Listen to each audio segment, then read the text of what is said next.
কেউ আপনাকে পাত্তা না দিলে এই কাজগুলো করুন। নাম্বার 1, কথা বলা কমিয়ে দিন।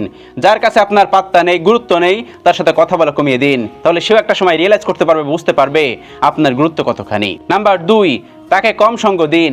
যার কাছে আপনার কোনো পাত্তা নেই বা মূল্য নেই, তার সঙ্গে সঙ্গ দেওয়ার কোনো প্রয়োজন নেই বলে আমি মনে করি, সেজন্য তার সঙ্গে সঙ্গ কম দিন।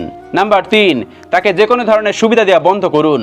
যার কাছে আপনার কোনো পাত্তা নেই, তাকে সব ধরনের সুবিধা করতে যাবেন না, তার কাছ থেকে একটু দূরে দূরে থাকবেন। নাম্বার 4, যে আপনার পাত্তা দেয় না, তার সাথে আপনি বন্ধুত্ব বর্জন করুন। যে আপনার পাত্তা দেয় না বা মূল্য দেয় না, তার সাথে বন্ধুত্ব রেখে কি লাভ বলুন একবার। নাম্বার 4, যে আপনার পাত্তা দেয় না, তার সাথে আপনি বন্ধুত্ব বর্জন করুন। নাম্বার 5, যে আপনাকে পাত্তা দেয় না, তার প্রতি সকল আগ্রহ বা কৌতূহল ত্যাগ করুন, তাহলে দেখবেন আপনি ভালো থাকতে পারবেন। নাম্বার 6, যে আপনাকে পাত্তা দেয় না, তার কাছ থেকে সকল ধরনের সৌজন্যতা এবং হাসাহাসি পরিহার করুন। নাম্বার 7, যে আপনাকে পাত্তা দেয় না, তাকে কখনোই টাকা ধার দেবেন না। নাম্বার 8, যে আপনাকে পাত্তা দেয় না, তার উপর থেকে ভালোবাসার হাতটা সরিয়ে ফেলুন, তাহলেই দেখবেন আপনি জীবনে ভালো থাকতে পারবেন। যে আপনার পাত্তা দেয় না, তার সাথে এই 8টি কাজ করুন, তাহলে দেখবেন আপনি অনেক বেশি সুখী হতে পারবেন, ভালো থাকতে পারবেন।